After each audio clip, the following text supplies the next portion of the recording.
love me so much more than I could ever know. Your love is deeper than this world will ever show. And all of life's beauty shines around this moment now. The sky and the cliffs, they seem to change my life somehow.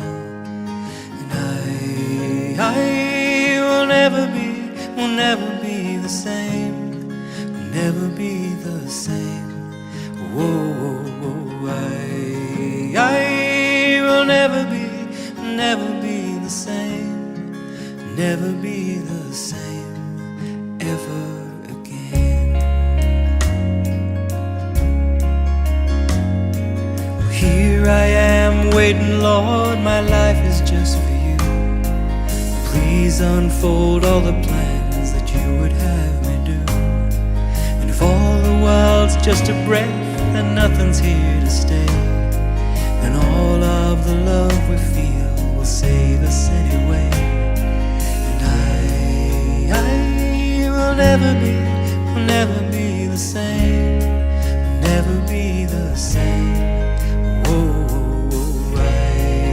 I will never be the same, will never be the same ever again.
God's will is simple. The most wretched man in hell will not be Adolf Hitler. The most wretched man in hell, or woman, will not be one like Joe Stalin or some of these more modern devils. The most wretched person in hell will be a former Seventh-day Adventist.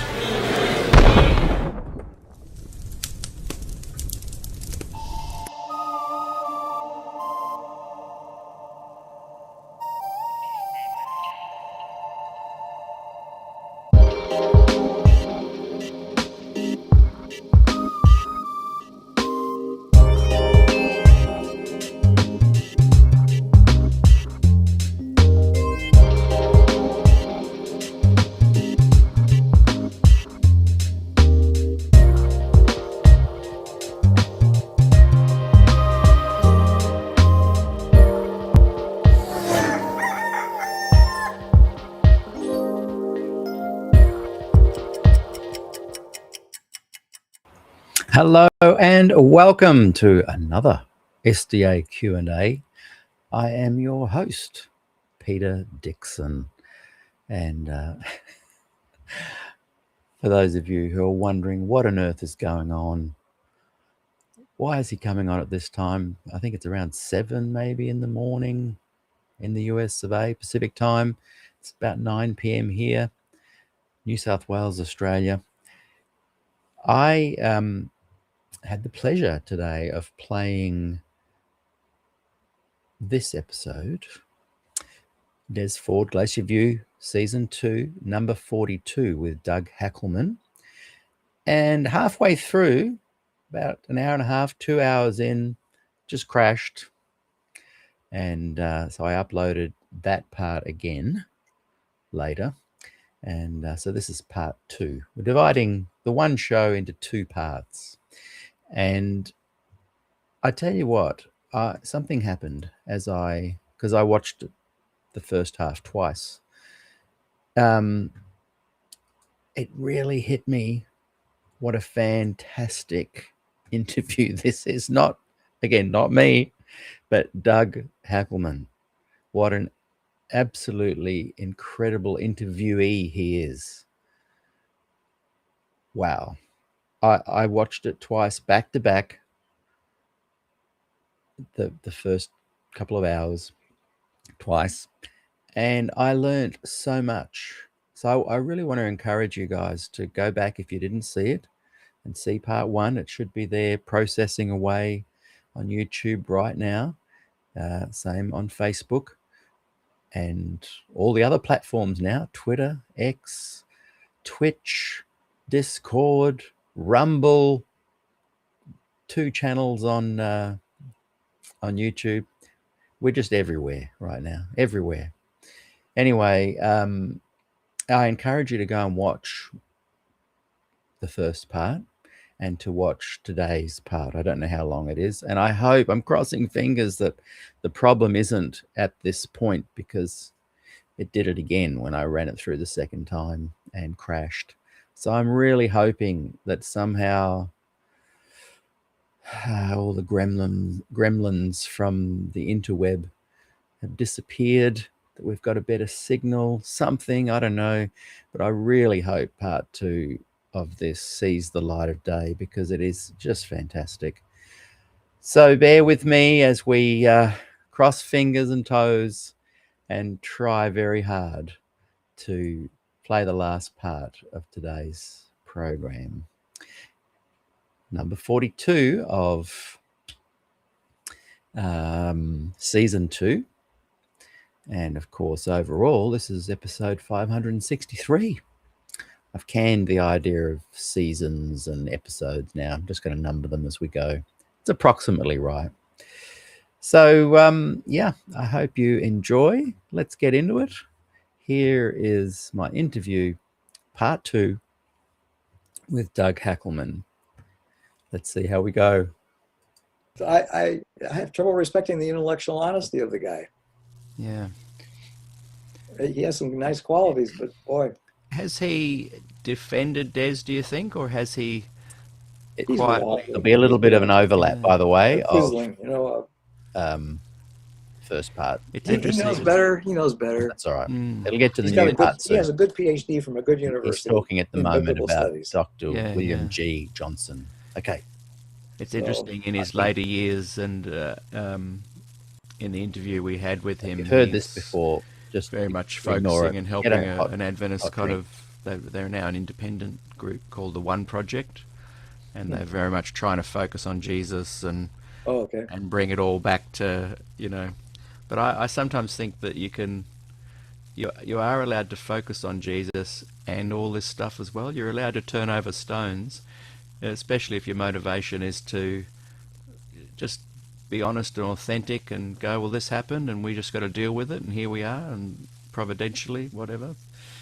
There's some good things. One thing it'd be nice to mention, since you've given me this format for a few minutes, is I should mention along these lines that in the 3rd, I think, issue of Adventist Current, you'll find a story called The Greening of Graybill, where he loses his job at the White Estate because they became aware of the dissertation he'd written about Ellen White, called The Power of Prophecy at Johns Hopkins for his fulfillment of his requirements, and tried to hide the fact that he completed it from his bosses. Arthur White. I think Ron Numbers mentioned that in my interview with him. Was it that he'd sent, were there kind of two publications, and one was more for Adventists and one was more for the university? Not to begin with, when I became aware that he published a dissertation or was graduating, I thought, I'll publish just a news notice in my journal that something positive has happened, that there's a new, and I heard it was about Ellen White. So I called him up, never having had any contact with him in my life, and said, I'd like to have the title of your dissertation and maybe just a sentence or two from you for what it's about, so we can publish a positive news item in Adventist Currents. And his reaction was, I don't think I want anything about me or my dissertation to appear in your magazine ever. Just, nasty. And so after we talked a while, and he accused me of some things that the Spectrum crowd thought I had done in getting their mailing list. Actually, I traded it with a couple of their board members for a list of all the medical doctors in the denomination and all the dentists and all the lawyers. It was a straight across trade. I didn't realize that they hadn't cleared it with their board. But anyway, that was one of several things. So I hung up and called the registrar at Johns Hopkins and got the dissertation title, then called the department and got the dissertation number, and then called Michigan University and ordered 2 copies of it. That's where they all go. There's a place called University Microfilms. And in short order, I had 2 copies and started preparing a review of it. He heard about it. But I loaned 1 copy to one of my board members, a lady who worked at the library here at Loma Linda and was a friend of Walter Ray's. I think she sent it to him so he could copy it or whatever. All I know is I didn't know it, but it started getting around. And Graybill calls me up after I had that one conversation and just ready to sue me or kill me or something. He was just furious. I said, I don't have anything to do with that. I ordered it from University Microfilms and I am going to review it. Well, you can't. It's copyrighted and blah, blah, blah, blah. Anyway, he wouldn't tell me. And what I didn't know was that he had this problem, that he had used all kinds of things in it that were not manuscript released by the White Estate. Because I had followed their rules regularly. When I wanted something from the White Estate to quote that wasn't published before, I would go through that process, and I was always turned down. But I never broke their rules. Right. He had access to everything in the vault for years. And he'd used it in his thesis. Yes. So I didn't know he had that vulnerability. He knew it, and he was scared to death. Oh. But he wouldn't tell me, hey, Doug, this is what I've done. I really need you to, if you're a decent guy at all, to help me. Yeah, I would have worked with him. Because I know he was sharing things here and there with other scholars around the denomination that he had access to. Right. He could have done me a few favors and things would have been fine. But anyway, he didn't tell me. He just threatened me with lawsuits and blah, blah, blah. So I went ahead and reviewed it. And but him knowing that the review was coming out and knowing that the dissertation had gotten loose, he revised it and gave it to his bosses, which was smart to get ahead of it. But somehow they found out that it wasn't identical. And these are the 2 versions now that I was talking about. Yes, exactly. And they found out it wasn't identical. And that was what lost him his job. They would have forgiven his breaking all those rules if he hadn't tried to deceive them. And so the review announced, some months later that Ron Graybill was being released to go to a job at the union office, being the publisher of the union paper, like Bob Parr, Yeah. And that the board had voted 11 to 7, or it was a 4-person margin. They voted to release him, but they didn't go into any of the whys and wherefores. So I called Bob Olson, who was the head of the White Estate at the time. I said, Bob, I want to know about something, or I wanted to share something with you. But before I do that, I want to thank you and Bill Johnson and Charles Bradford and somebody from Australia, I think. Anyway, for voting to keep Ron even in spite of all that he did. So what I had done is look at the White Estate Board list, and knowing there were 4 who'd voted for him, and knowing the men I picked these 4 and thanked him for all that. Him and Johnson and Bradford and one other, I think it was Spangler, I don't know. And there was a silence on the line, and he says, "How do you know that? How do you know that already?" I said, "Well, I know it now." One of my favorite moments as an investigative journalist. Oh, wow. Wow. I had Bob Olson for a professor at PUC in Pauline epistles, and we didn't get on well. And that's how I ended up naming the company Mars Hill Publications. Oh, yeah. Far out. Good times. Good times. Anyway, a good note, though. Yeah. Ron Graybill and I have recently had some contact that has been positive, and he remembers the past with some sorrow and nicely. And he's got a book out, 2019, called Revising the Revision. Well, I'm pretty sure that I'm pretty sure that Jill or Lance, Jill, I think, Jillian Ford, I'm pretty sure she has organised for me to interview Ron Graybill in the next couple of weeks. Oh, good. And Tell him hi. Fritz Guy. So yeah. He may not watch what we've just talked about. I won't throw you under the bus. He drives. He writes very nicely, actually. Yeah. And ironically, he's written a paper on the Salamanca Vision that Calvin Edwards wrote for my magazine. Right. In like the 5th or 6th issue. It's an extensive piece showing how Arthur White claimed that Ellen White had seen in advance, and he can prove from the diary what she wrote in her diary under specific dates. Yeah. That she saw a meeting in advance in Salamanca. Yeah. About the American Sentinel. And it turns out, and Calvin, I wasn't able to write it because I couldn't get access to the diary. They wouldn't let me even look at it back there. Right. But Calvin, at seminary, they apparently had copies. And he wrote it up in great detail and basically proved that she had gone in under earlier dates and put in margins and between lines and where a diary would end before the page was done, this stuff that makes it appear that she had precognition. Whoa. And that's why Arthur White would never let C. Mervyn Maxwell see it.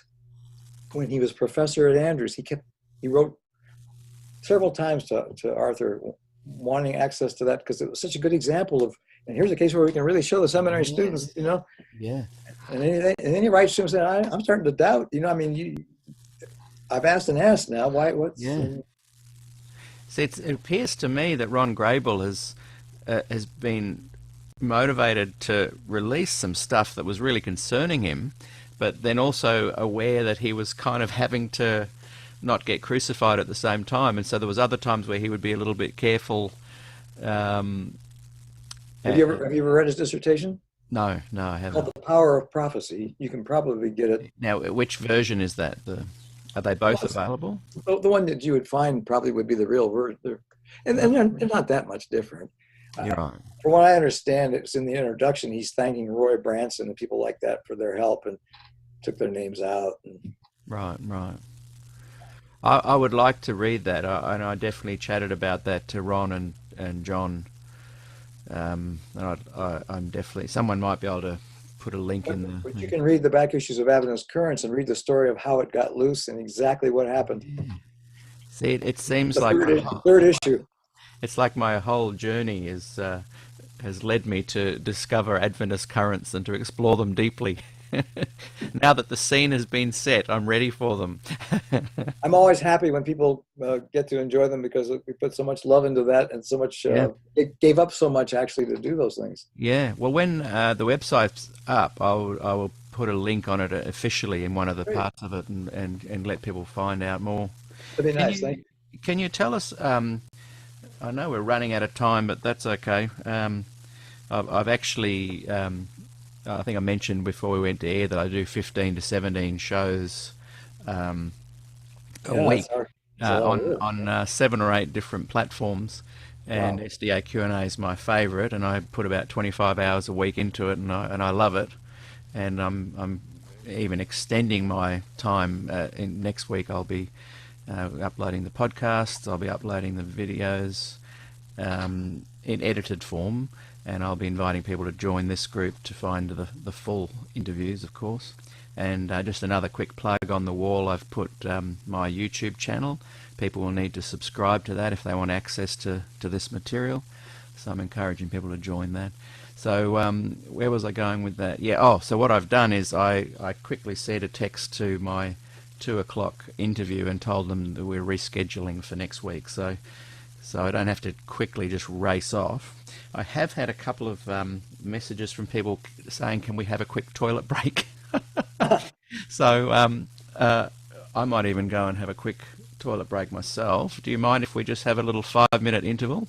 I don't mind. It's really funny, though, in American politics, it was just yesterday that the Attorney General of the United States was being grilled in front of the Senate, the United States Senate. They were grilling him.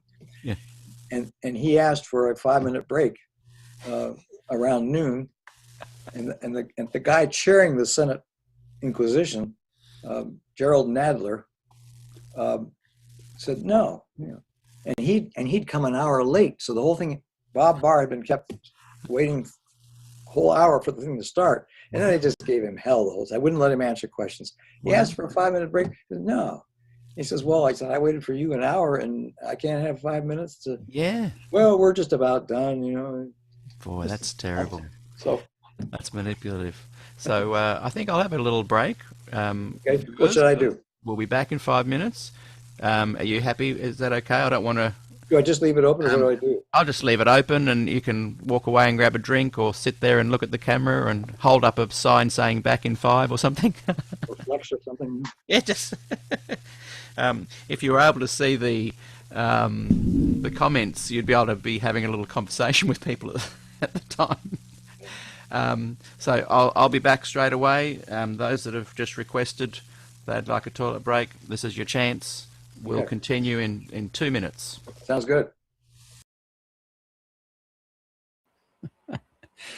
Oh dear. So professional. So yeah.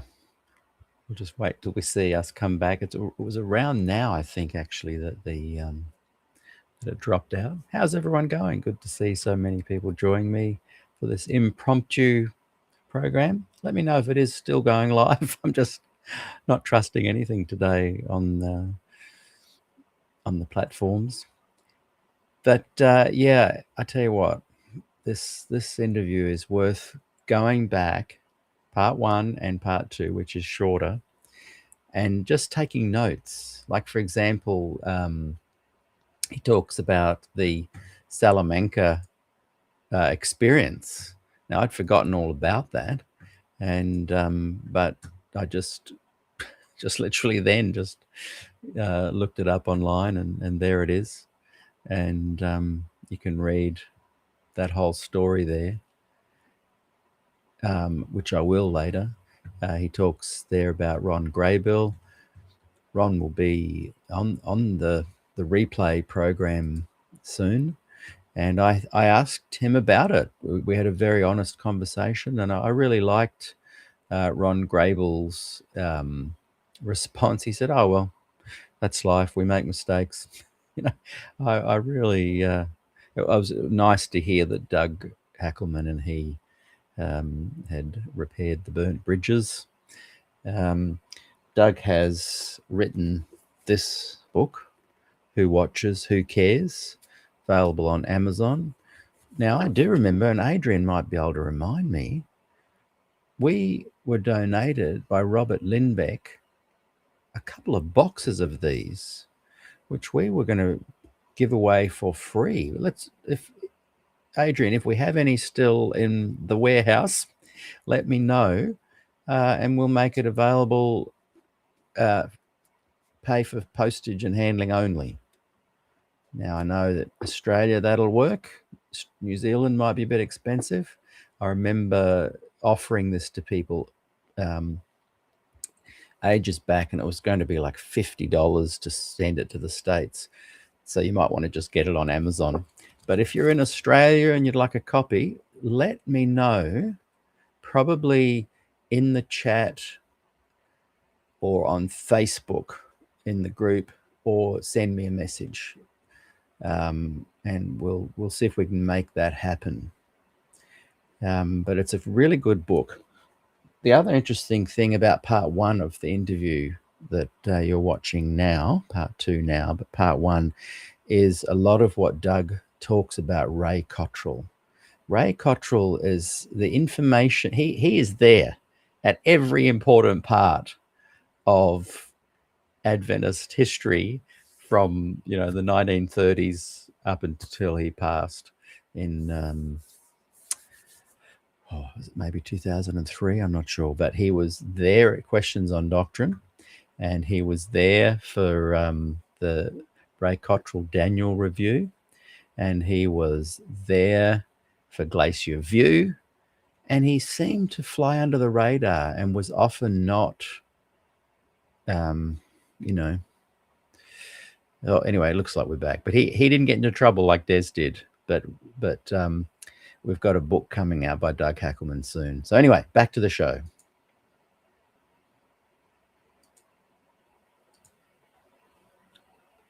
I got, like, on my, not on the wall on the monitor, but on my private messages. I prattled too much. Don't stop the interview, but please give us a break. And I thought, well, I could use one too. Did you say you had interviewed Des Ford's son? Yes. Now, what was interesting about that interview, Luke. Yeah. What was happening? We had all these technical problems, and it kept cutting in and out all the time. Oh. And so I said to him, well, let's keep going, but we had to stop going live. So we did the full, like a good hour and a half, I'd say, of the interview, and but we couldn't go live. And I like, in all honesty, I felt some of what we were talking about was a little bit uncomfortable, made me feel uncomfortable in the sense that some of what he was saying, there's a lot of hurt there from his past, I think, losing his mum. How old was he when she died? From my memory, only about one, I think. Oh. I think, but yeah, between 1 and 4. Jill will correct me on that. He can be very candid, He's very candid, and he's been very hurt, and I'm going to upload an edited version of it. He recorded it as well, and he's honouring my request that until I put it up public. I just want to add something there about what we're talking about there. Luke and I had a great conversation. As I said, we were plagued with technical problems. We had to stop going live, but we kept the recording going. And I guess what I'm trying to be sensitive saying there is that I feel like some of the hurt and angst that he had gone through, I don't know, he just kind of came across a little bit speculative about some weird stuff. And I just thought, the timing wasn't right. I am going to release it at some point in the not too distant future. But like Doug says, yeah, he's very candid, and candid is good. I love it. He did go ahead and break our agreement and ended up putting it live somewhere on the internet. So it is there. But I will present it in full at some point, but I thought I'd just add a couple of thoughts there. I just felt that, like, people do speculate, of course. A lot of things in life are about speculating. I just felt he was accusatory in some of his speculative thoughts. And hey, you know, I've had people on the show that are accusatory and speculative before. That and maybe, you know, when I watch it back, it's not going to be a problem. But and that's why I am going to play it. I'm not going to kind of keep it hidden. But anyway, back to Pete prattling.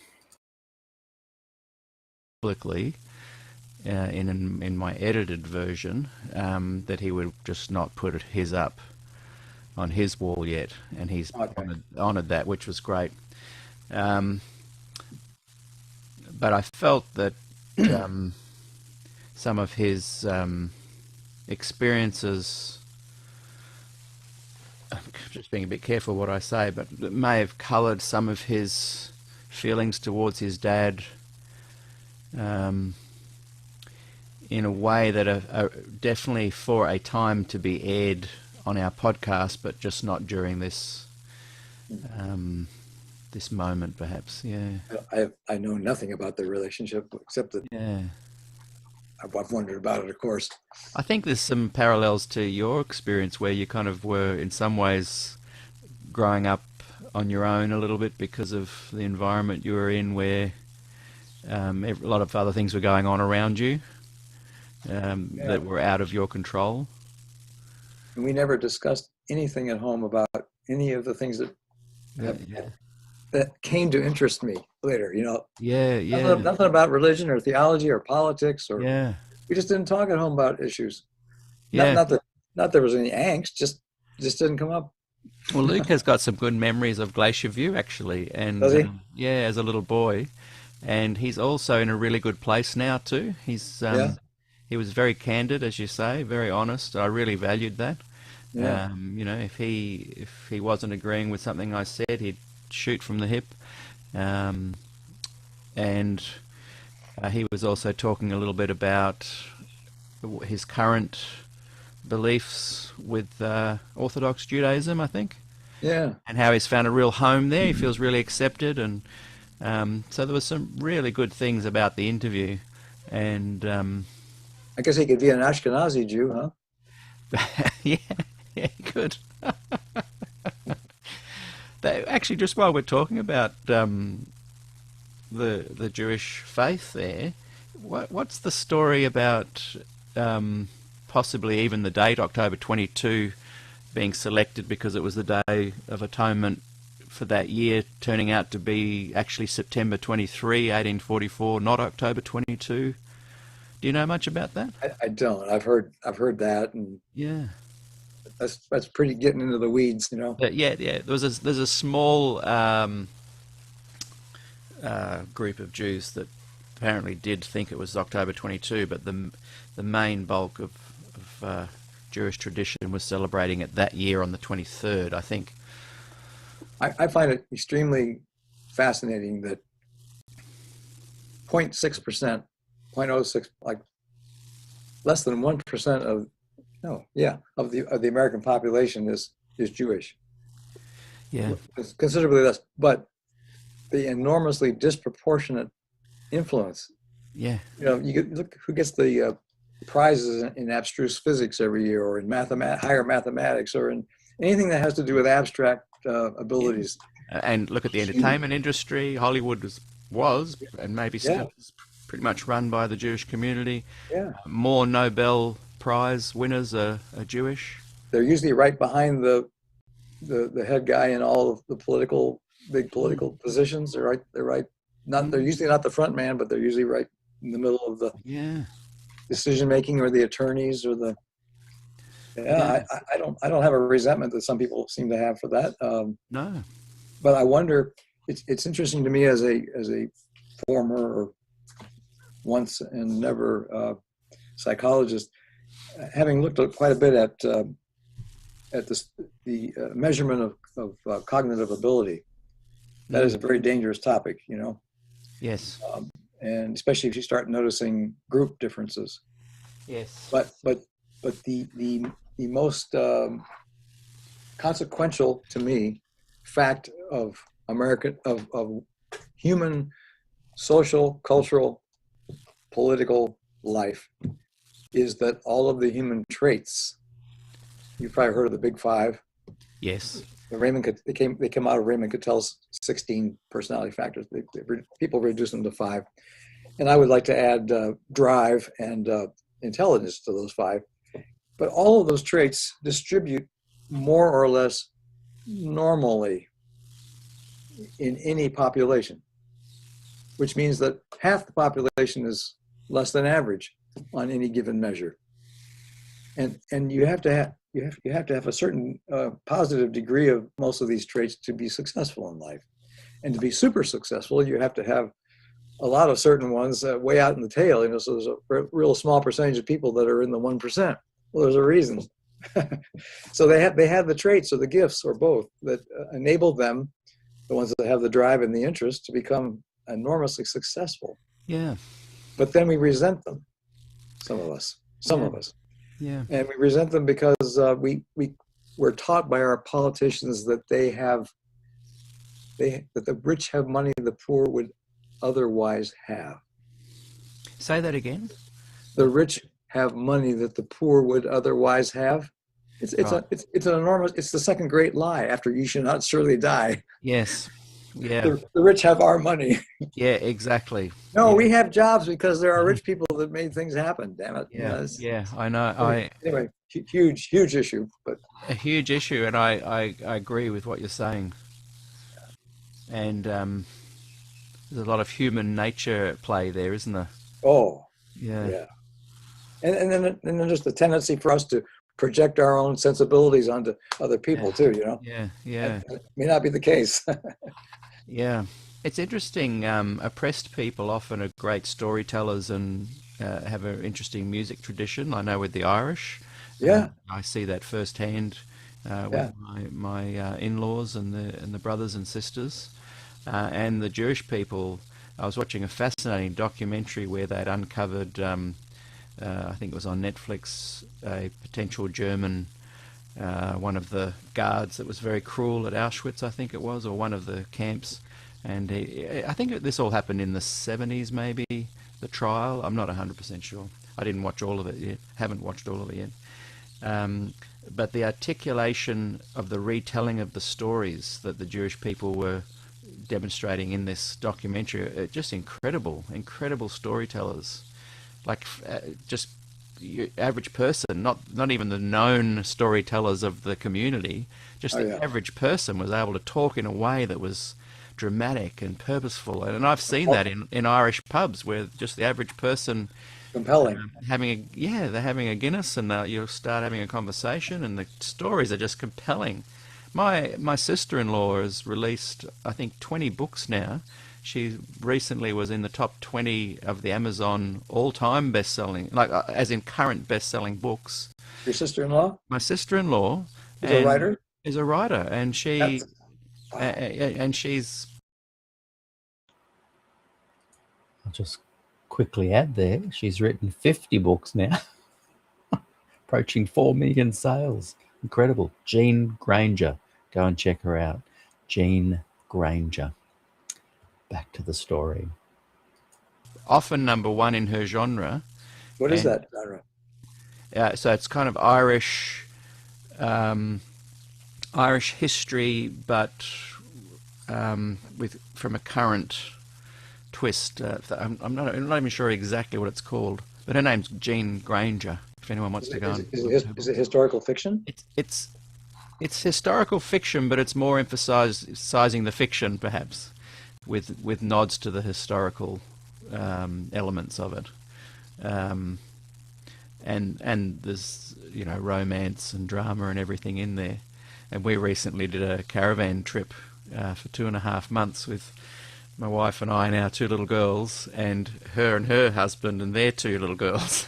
And wow, fascinating. Every night we'd be pulling up somewhere and the stories were just incredible. In Australia or in Ireland? In Australia. Yeah, they came over here and luckily just got back as all the airline managed to get a flight out before everything shut down. I'm afraid of those funnel web spiders. I'm not coming down there. I was on my front lawn of my friend's place 2 kilometres down the road not that long ago, and we're just sitting there on the front lawn just having a chat. And he goes, "Look at that!" And just down at our feet, a foot away from my toes, was a massive female funnel web, arching her head up, looking at us, or being aware of us there. And all I said was, "Wow, they normally don't get that far from Sydney, this far north, do they?" And we put it in a bottle, in it like a jar, and took it to the local vet. Yeah. We don't see many funnel webs, but I could guarantee I could go out the door right now and in 10 minutes come back and show you some redback spiders. Are they pretty bad? They're everywhere, and they love Are they bad? bricks and stuff. Oh, they'll make you sick. They won't kill you, but I'd hate my little girls to get bitten. They make you. Oh yeah. Yeah. We're digressing everywhere in this conversation. Yes. I love it. Yeah. I love it. Future generations that stumble across this will say, I had to kind of fast forward during certain bits because Peter would just get off topic. and when I was in Thailand as a kid, I loved running across snakes out in the yard because I wasn't afraid of them. I mean, I knew I was careful, but I loved to kill them. Thailand's got some deadly. I killed a cobra one time. Ran over about a 14 or 15-foot boa constrictor in my bicycle one time. Just. Oh my goodness! Well, I watched a documentary on food in Thailand the other night, and talking about digressing, the guy doing the interviewing of all the cooks and whatnot and the establishments where they were buying this great food, diverted into the dangerous snakes, and apparently something like 10,000 people die a year of snake bites. Well, they have a banded crate that's a black and yellow ringed snake that in the daytime you could pick them up. In fact, I've seen the guys keep the snakes in the snake farm for making venom. Just pick them up bare armed by the handfuls. They're just dead to the world. But at night they're much more poisonous. They're like a coral snake, only they're large. Much worse than a cobra. And I guess people just get used to where they live. Yeah. Like we're very cautious of funnel webs, but they don't really, you don't think about them. Well, when I killed the cobra, the two servant boys that were 4 or 5 years older than me that lived next door to the pastor's house, they were really nervous about it. They said that the mate would come and find them. They were worried. Wow. Boy. Okay, let's take a deep breath, and we've had our break. We'll get back on track. Did you want to say anything more about the Davenport thing? And I thought it was really interesting too. Why didn't Wilson actually do anything against the perpetrators? Yes, the answer to that, I think I have the answer to that. The Union presidents are the most powerful people in the church hierarchy. They have obviously dictatorial control over the conferences and what they do, and their presidents and their officers. And they also make up the most significant portion of the General Conference nominating committee. Right. And so they have a lot to do with who gets to be GC president, more than any other group. Right.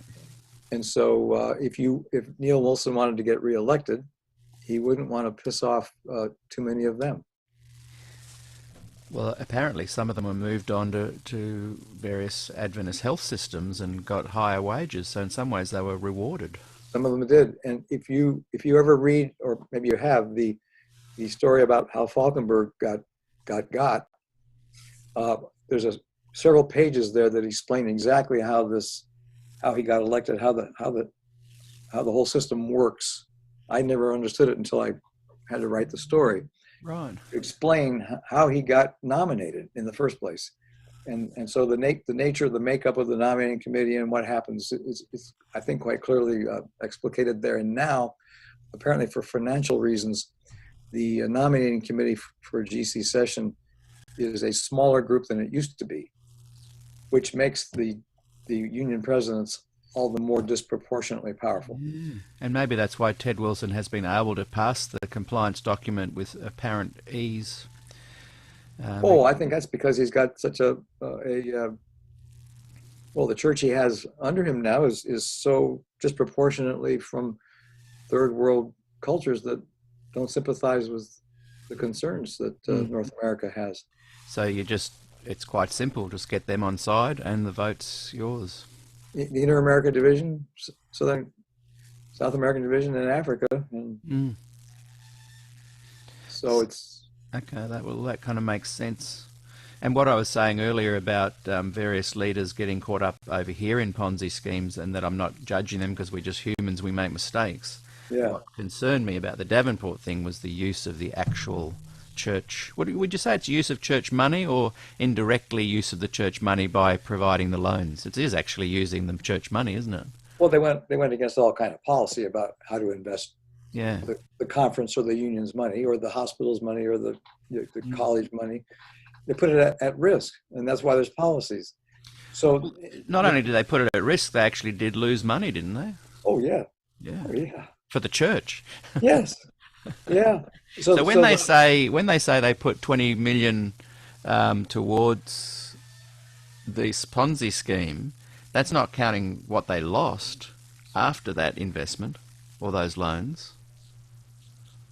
Like how much would have the church lost over that, do you think?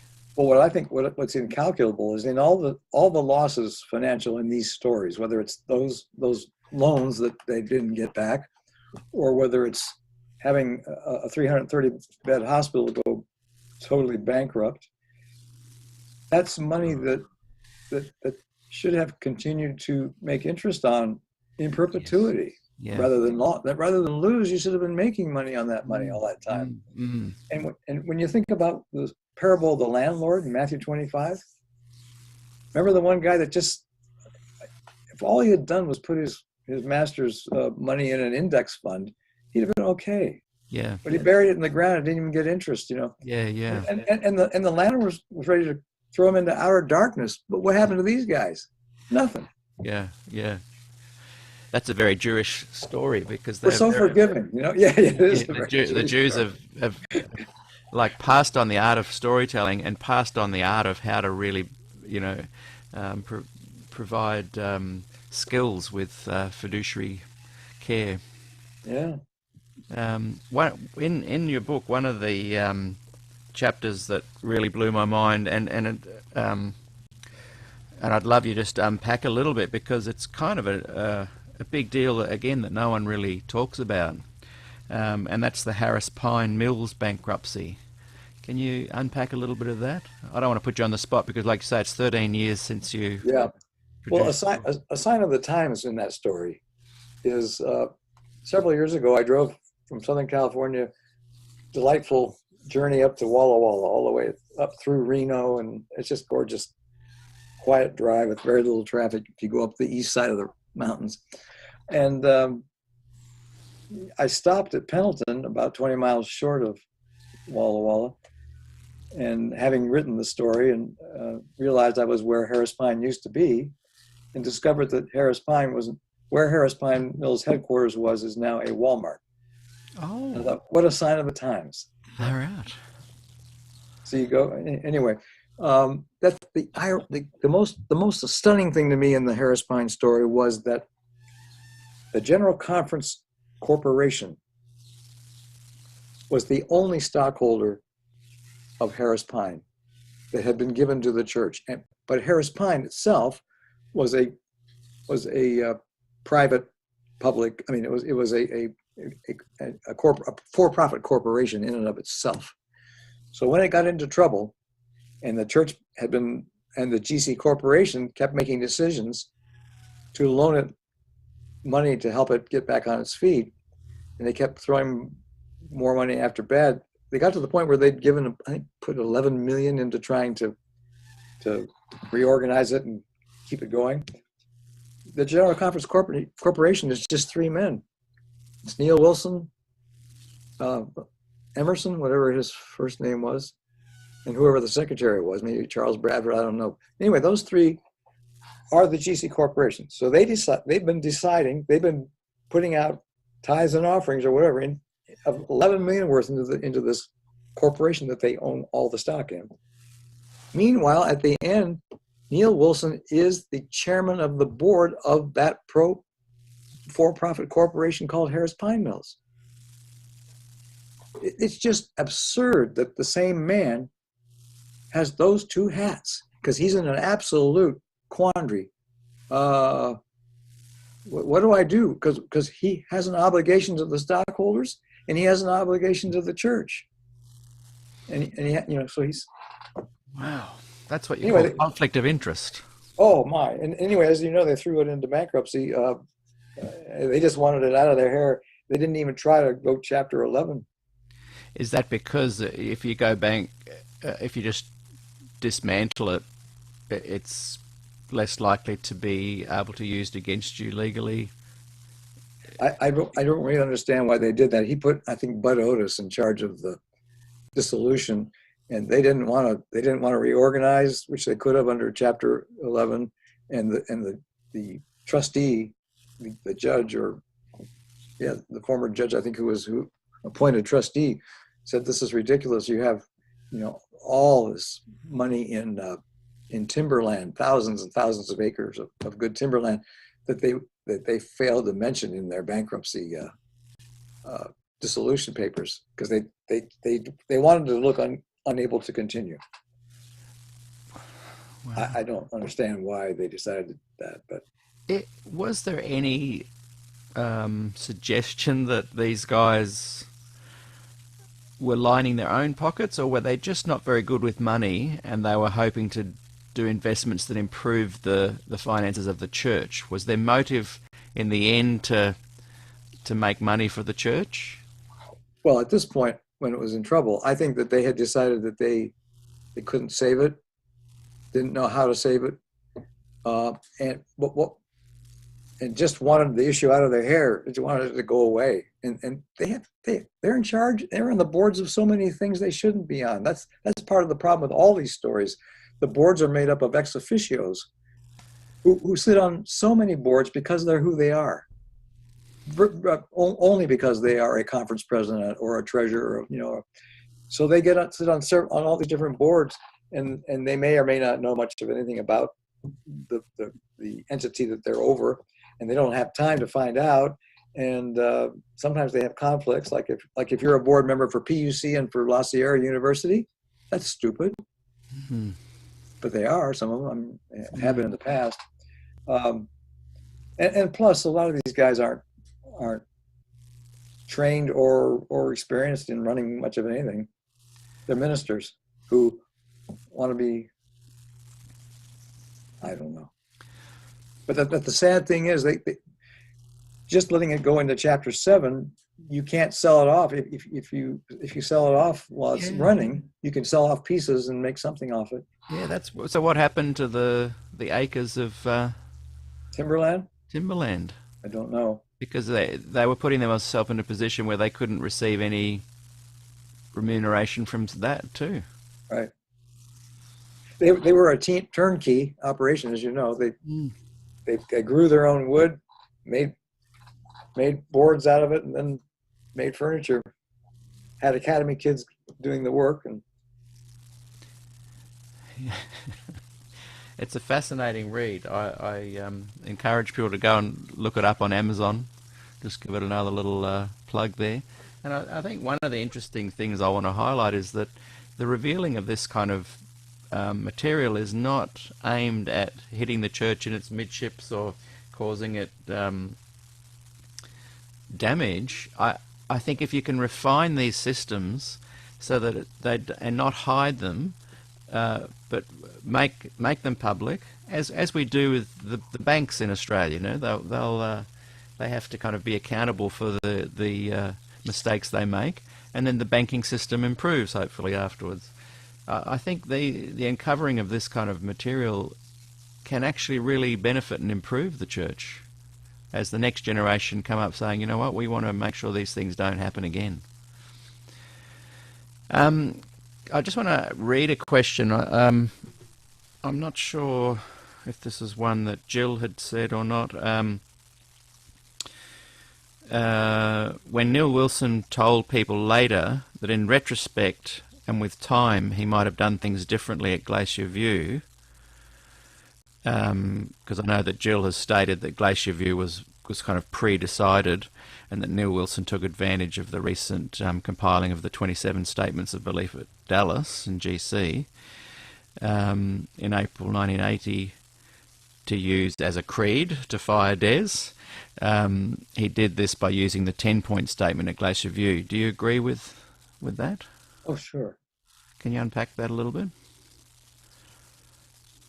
Well, the 10-point statement was devised. I don't know if it was entirely ready to go when they got to Glacier View by the administrators or not, but it was obviously what a small group. Now, I talked to Norm Young, who was one of the guys who was roped in, and he did an interview with us. Okay. And he, I think, and Jill can remember this. Oh, and Luke was 4, by the way, when his mother died. So that what an age to lose your mother. Just terrible. But Norm, I think I'm right in this, and someone can correct me, that he feels, his memory is that it was around the Tuesday of that week that he was approached to pull something together with the rest of, I think, a handful of other scholars to put together the 10-point statement.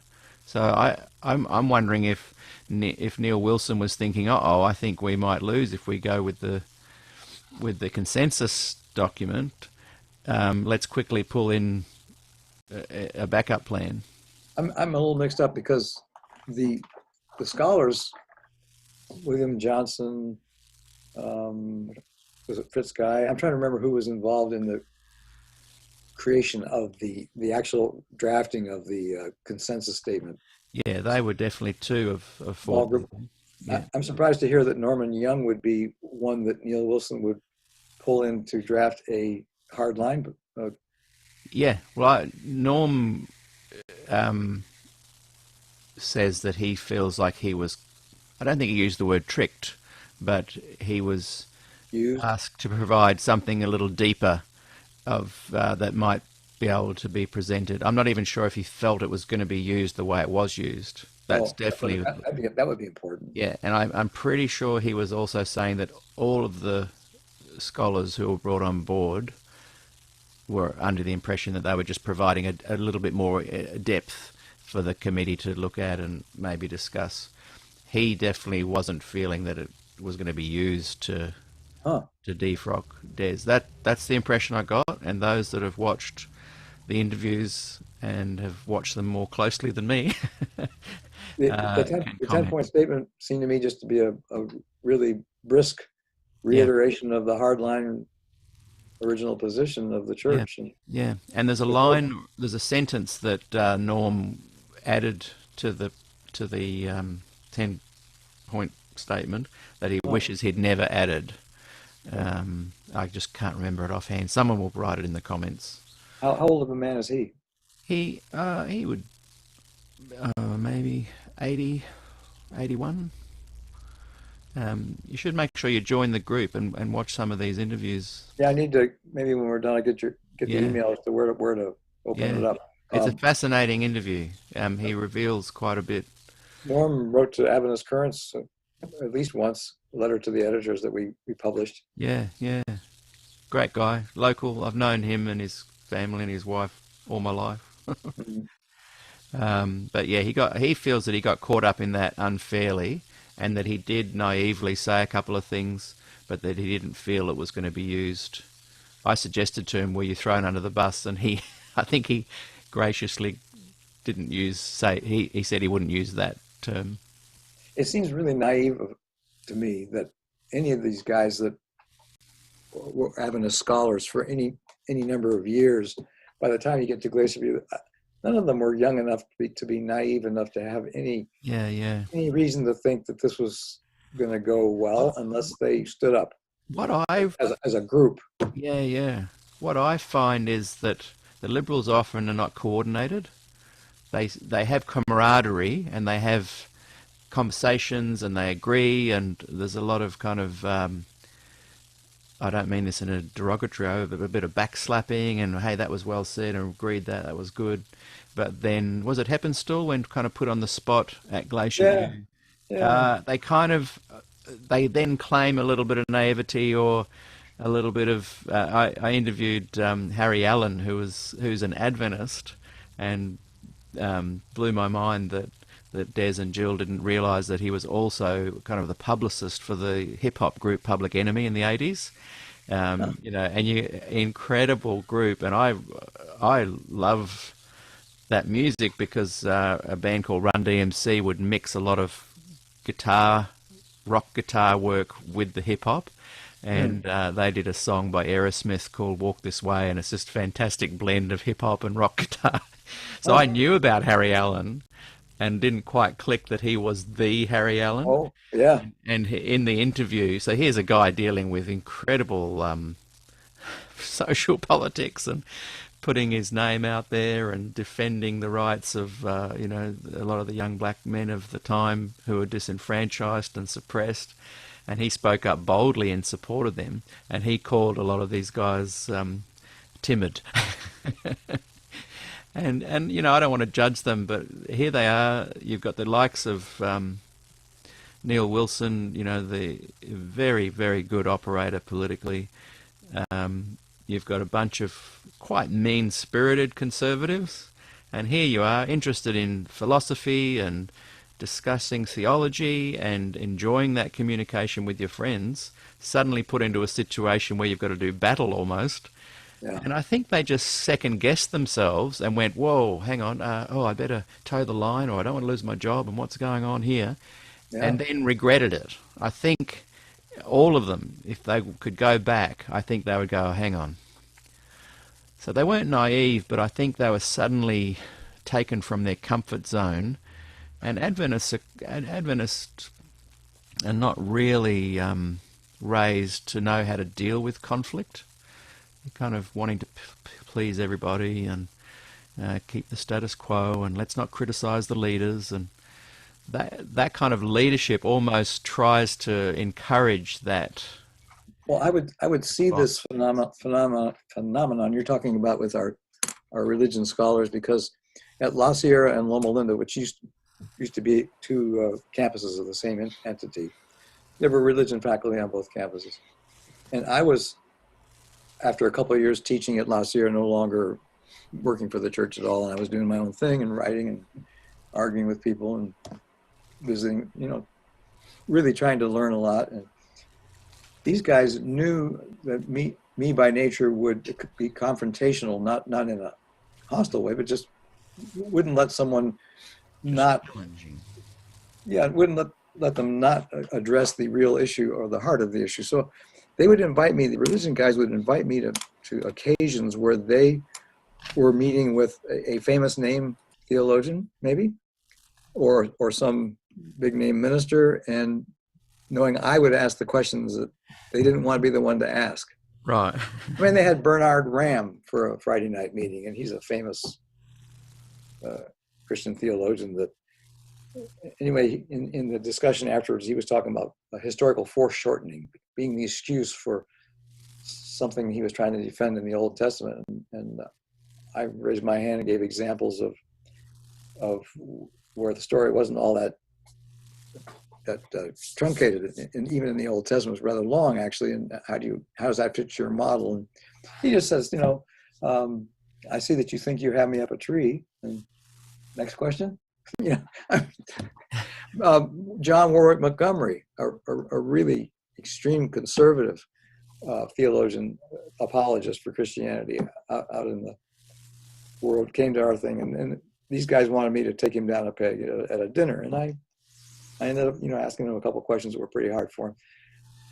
But I didn't do that to be mischievous. I did it because I really wanted to know, and I really wanted them to address the heart of the issue. And that's just, we don't make ourselves who we are. It's just my nature to want to get to the core of. Yeah. I'm just. I think you and I are kindred spirits in that regard. Good. I don't even approach things with any maliciousness. I've just got, oh, that's interesting. So what's next? What happened next? Dr. Magnuson was literally my neighbour, and I grew up with his sons Dr. Eric Magnuson was president at Avondale College for a time. Oh. And as a little boy, he said to me, you know, always ask why. Why is the important question in life? That's the question you're not supposed to ask. You know, and parents don't want to hear it. Teachers don't want to hear it. And here he is, this guy. I don't know what he told me that, and I'm pretty sure he told a lot of people that. We had a guy. Sorry, we had a guy here, a physician theologian named Sigby Tonstad. Sigby Tonstad, and he wrote a book about the Book of Revelation a few years ago. And the theologians here were having a Friday night panel discussion about, at that time, the coming vote on the Obamacare Affordable Health Care Act. And so we're a healthcare institution, and we know it's going to affect us, whichever way it goes. And so I was asked to give an 8-minute overview of the history of Adventist health, you know, Kellogg, all that stuff. And I did that, and the other panelists were actually given 8 minutes each to present their views, but it was okay with me.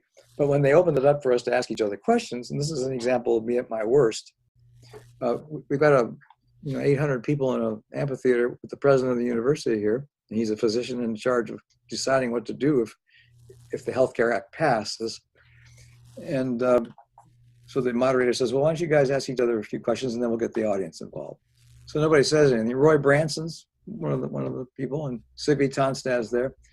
And there's a pause, and I said, well, I got a question for Sigby. I said, and I turned to the audience. I said, Sigby Tonstad has just published a book about the Book of Revelation in which he is an expert. I said, so he's the perfect person to ask this question. I said, Sigby, why would a people, Seventh-day Adventists, who believe that the shape-shifting beast of Revelation 13 is the United States government, why would they want to give that beast this much more power over their daily lives and finances, as the Affordable Health Care Act appears to be about to? And he tried for 20 or 30 seconds and nothing came out. He'd open his mouth and he'd start. Jim Walters, the moderator, finally rescued. You didn't expect a question like that, did you? You know. And the next day I get a long email from Sigby. Why are you trying to embarrass me? And I thought it was the natural question. But they don't want to be faced with the fact that they really don't believe that stuff. Mm. So the question put him on the spot. He either has to defend the apocalyptic view of the Adventist founding, which nobody really, or go with his own political instincts, which are to give the government control over everything, because he's a Scandinavian who believes, you know, that they should run our lives for us. So he was in a bind. Yeah, that was mischievous. Wow. That was mischievous. I've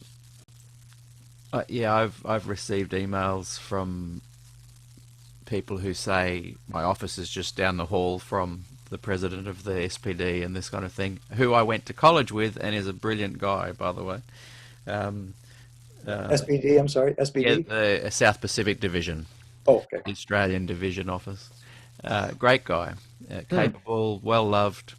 But I've said to them, hey, you guys could fix this in 2 minutes if you just said, hey, we accept the liberal perspective and we accept the conservative. You're both welcome in our church, you know. And they were like, oh, why are you trying to invite him onto the program? And, you know, none of us really know much about Glacier View. And so I get what you're saying. You'll ask a question, and then there's kind of what you and I might think as unusual responses of don't go there, and where you've quite innocently just been asking questions. I'm just going to read another question to you. What do you know about the book Fatal Accounts, The Audacity of an Adventist Auditor's Quest for Transparency by David Dennis, who wrote in the time of Robert Falkenberg? And though Falkenberg, I think its meaning, lost his job as GC president, Falkenberg remained in good and regular standing and kept working for the church as a contractor. Is that right? Yes, sort of. He had his own thing going, and And by the way, you know, Falkenberg is an incredibly capable guy, and he knew it, and he, you know, he just had too much self-confidence. And but as far as David Dennis goes, what a courageous guy. I mean, this fellow had been in 2 or 3 different mission fields. I think in Indonesia for a while, and in Central or South America for a while, where he went and insisted on auditing the books of the financial books of their mission or their field, you know. And these people, some of them were very corrupt. Certainly didn't want it done. Didn't want to answer for it. I think his life was in danger in some of these situations, but he's just does his job. And then he came back and tried to be that way under Falkenberg, and it didn't work. But he probably didn't know some of the pressures that Falkenberg was under. He was being, he was being blackmailed the whole time. Who was being blackmailed? Extorted. Falkenberg the whole time he was the GC president. So by who? By a guy named, last name of Moore, Moore, a black con artist who had he'd met in the mid-70s down in Central America, and got Falkenberg thinking that he was going to give the mission down there a significant part in a 1,000-acre plus development project 30 miles east of Sacramento in some beautiful country, where they were going to build a championship golf course and put condominiums all around it, and everybody's going to make out, especially the Adventist church. And you know, the interesting thing about people that are good salesmen is that they seem to be susceptible, ironically, to other salesmen. I've noticed, just quick to interrupt, I've noticed, because being a musician, I used to travel around a lot to different countries and places and Adventist communities. Half of my work was with Adventist communities with music and churches. And if there was ever the latest scheme going through, pyramid marketing scheme, or isogenics or Herbalife, Adventists just kind of fall for it in a way that is more intensely than other communities, because half of my time with Adventist communities, half of my time just in the secular world making a living from music. So I feel like I could compare the two. And so you'd be in one town and Adventists were just falling hand over fist to fall for some pyramid marketing way more than the rest of the community. I wonder why we have this propensity. Well, this guy James Moore, though, was in prison for a couple of years for his perfidious behavior related to this piece of land that he wangled his way semi-legally into documents that identified it and circumscribed it, and persuaded Falkenberg that he was a significant owner, and on and on. Anyway, so he was in prison for a couple of years, and was in prison when Falkenberg came into office. And Falkenberg had gone to the prosecutor or the judge of the court on his behalf to try to get leniency for him, and so now he gets out. When he gets out of prison, he starts calling Robert at GC, and you owe me. I want some money. Just kept badgering him for large amounts of money and threatening to go public with their relationship. And Falkenberg was appealing to people like who was the guy that owned the cement truck factory up in the northern part of the United States, north central part of the United States. I can't remember his name now, but very wealthy. And he got money from several very wealthy people to help put Ray Moore off for a while, but he kept coming back for more. And I forget how it leaked out, but he finally got to the point where he had to. It got. People discovered it who were in positions of power around him, and they decided it couldn't continue this way. But he was in a miserable mess for a long time. But that's a fascinating story. It was a very difficult story to tell, because it's a convoluted mess of players. Yeah. That had pieces and had been promised pieces of this property for equity and against loans, and the Catholic Church even had a diocese that was involved in the property, and it was a mess. I would love, like, is some of the problem, like, I would love to see the church, and this is another me saying, this is how you can fix it. Yeah, easy.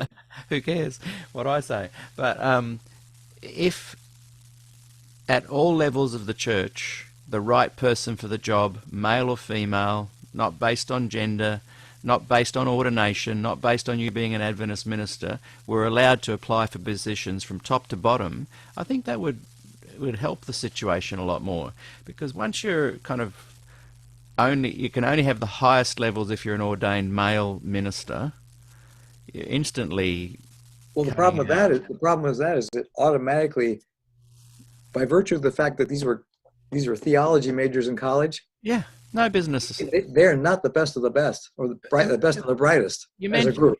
You mentioned Walmart earlier. Imagine if Walmart made a policy that only ordained Adventist ministers could achieve high-level positions in the Walmart business. It'd go bust in a week. And no criticism to the ordained ministers. If they said only musicians could run it, that would have the same effect. Yeah. Why would you isolate out of a population of talent? Yeah. Yes. A group that have self-selected to not take any hard courses. Exactly. And so it's not a criticism. It's just, guys, wake up to yourself. Let people into this church. Let it be filled with colourful, beautiful people of all genders, of all skill, of all background skills, to do great work within the church. And I think you'd find, particularly with letting women into the top levels, the accountability would skyrocket. There'd be so much people being held accountable for things in positive ways.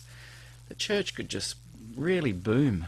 The early church back in the end of the 1800s and the beginning of the 1900s, we had a lot of female treasurers. Yeah, a lot of them, and I forget what happened, but they disappeared. That's interesting. What era did you say? The late 1800s, early 1900s. Yeah, I forget what happened that maybe we became more sexist all of a sudden. I don't know, as a church. Which is odd, because Ellen had so much authority, and she was female, I think. Yeah. I'm only laughing because sometimes I have to explain how I react, because I know people are going to get it wrong. I'm laughing because I thought, oh no, don't tell us you've got some information you're going to... No. And I know you don't. That's what I'm saying. It's just funny. I think she had 3 sons, didn't she? Yeah, that's what I'm saying. It's my funny sense of humor. We're good. I'm not meaning anything by it. So we'll wrap up soon, but I just want to touch on a couple of things. You were talking about Ray Cottrell and the grandfather. I just misunderstood. How far back does the Cottrell? You were saying right back to the early days of the church. He had.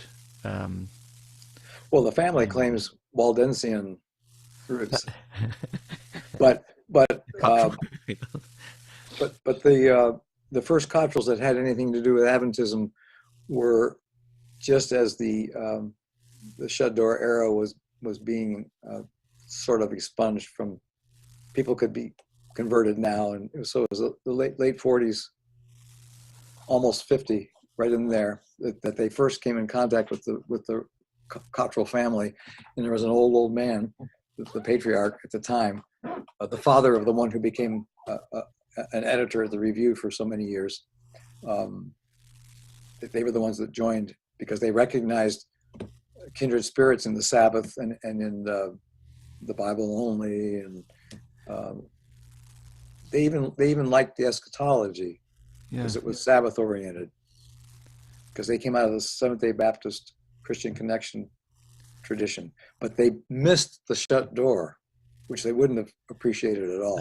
No. And they wouldn't have appreciated the Adventists right after the disappointment, because they didn't buy into the Sabbath until 46 or 47. Yeah. So they caught them just the right time, and here's brethren that we didn't know we had, they came aboard.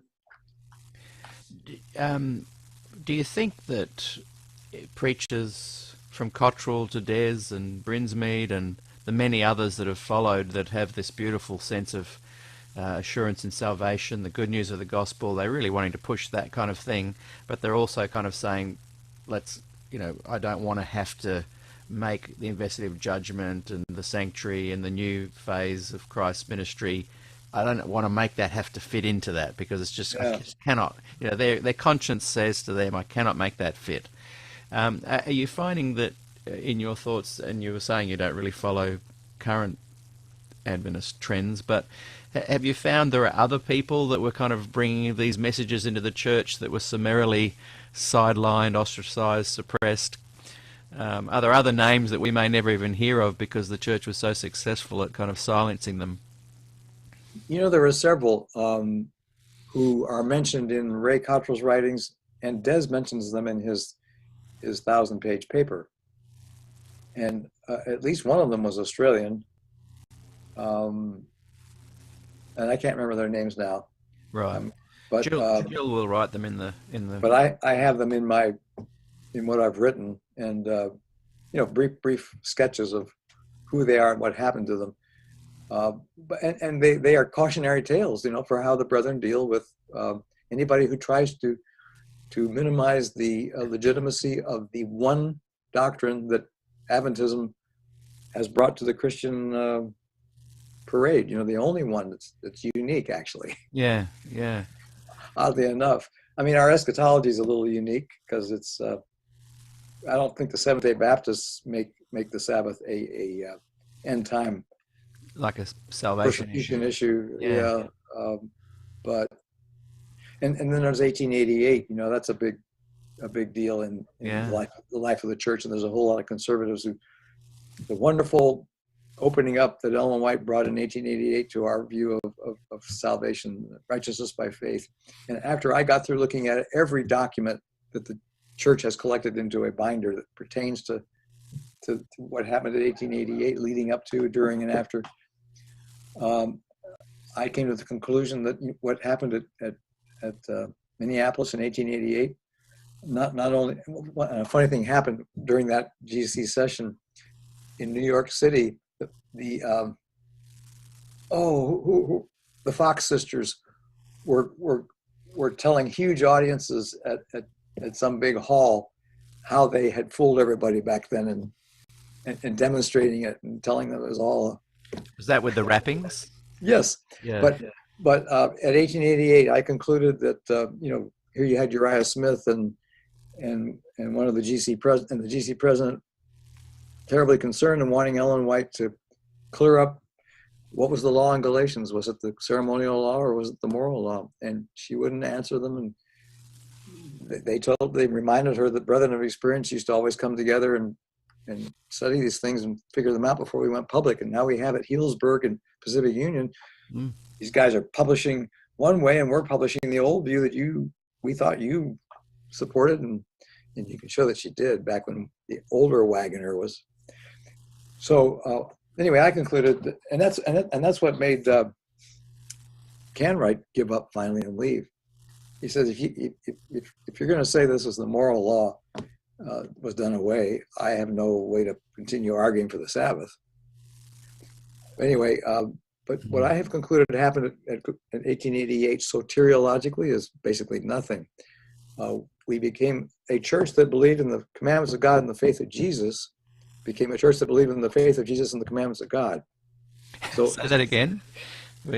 A church that purported to be about the commandments of God and the faith of Jesus became a church that was about the faith of Jesus and the commandment of God and the commandments of God. Yeah. Or instead of law and gospel, we were now gospel and law. Yeah. But the terms of salvation, you still have to keep the Sabbath. I mean, You still were legalists. Yeah, I agree. 100%. Not saved by faith. Yeah. And yet, I find Adventism so interesting and inspiring. If they could just, here it is, this is what happened. Let's move on. But here it is, it's all out there. Sorry about this. Sorry, Des, we shouldn't have defrocked you. I don't know. May you rest in peace, huh? Yeah. What do you think? Can I just quickly add there? I don't think that anymore. I think that's been my big journey of the last 6 years, and this is 2026 voice coming, interrupting 2020 voice with Doug Hackleman, my voice. Yeah, I don't believe that anymore. If only they said, hey, we forgive you, Des, and if only we put the Bible first. And I've realized in the last 6 years, particularly the last year, I know people aren't changing. I know that the traditional Adventists aren't going to change. The leadership isn't going to change. The culture of Adventists love the way it is. That's fine. But the progressive Adventists who offer the false hope that, hey, if only this happened, it would be a great denomination. Well, that is never going to happen. They will never gain a foothold or have any influence. They're still too timid. And B, even if they did, to get to where they want to be, they would have to do away with all of the pillars of Adventism and turn it from a legalistic movement that believes Satan was the scapegoat into something entirely different. And I just no longer agree with what I was saying there. Anyway, here we go. What can members do about this ongoing situation in the church where administrators just basically seem to do what they like with no accountability? Yeah, that's. I wish I had an optimistic answer. The fact that the church doesn't have a Freedom of Information Act, like in the United States we have, that legally requires the government agencies to release documents to journalists or to attorneys for cases that need evidence. And the experience I've had as a dissident journalist in the Adventist Church through the 80s, I don't know how you make change. That the church membership has been dumbed down, as we were talking earlier, since the 80s, in a way almost that eliminates the curiosity and the knowledge that sometimes stimulates it. The constituencies that comprise our membership are increasingly less educated. And then you have the whole movement of Western civilization away from absolutes, of theoretical absolutes about right and wrong, about the ascendancy of reason and the meaning of evidence. Yeah, postmodernism has really hurt the ability to take seriously lines of evidence.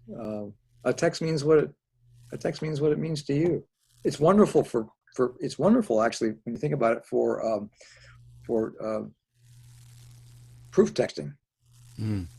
Hey, no, I'll take this here, I'll take that there, and it's what it says to me, and I see similarities between them. And just because one's in the Old Testament and one's in the New, and they're not about the same thing at all, but postmodern, you can text means what you want it to mean. Yeah. So all this careful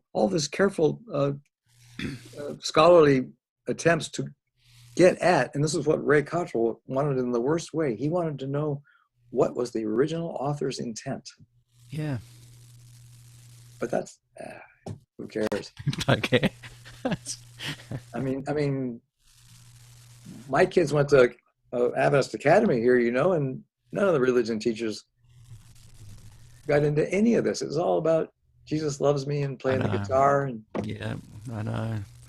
And I feel a bit bad because when I was in the 80s, not really knowing this stuff, like I say, till the 90s, when I became aware of it, and it was blowing me away, I kind of ramped up my contribution to the church in this conference with trying to really create a space, and there's other people like Graham Fraunfelder in this area that wanted to create a space, lots of people actually. I shouldn't start mentioning names because then you realise you've left someone out. But there was a real intention from us to focus on Jesus and worship, and there's been, you know, really beautiful connections with young people in this area over the last 30 years because we were focusing on Jesus and the good stuff. But behind the scenes, all of us were still really enjoying the conversations of all this new stuff we were discovering. Oh yeah. And then I think, hang on, was I doing the same kind of thing that I'm fearing that the scholars and academics were doing back then by not speaking openly about it? And I'm not apologizing for that, because I'm really proud of being able to have those connections with the many young kids, with the music and the worship and the beautiful experiences we had. The praise services, yeah. Yeah, it was just lovely. And so, you know, that was then, and it was good. And I don't want to take anything away from that. And I want to encourage people to still to follow their heart in those areas. But it's just a little time for me now to be able to go, well, let's unpack some of the more controversial things, which I think ultimately will benefit the church, not destroy it. But Christianity in general, you know, is dying in the Western world. So, right. So that seems to me to be a huge problem. Even if I'm not much of one, I'm not sure what's true, because I have epistemological problems with, you know, even whether God exists.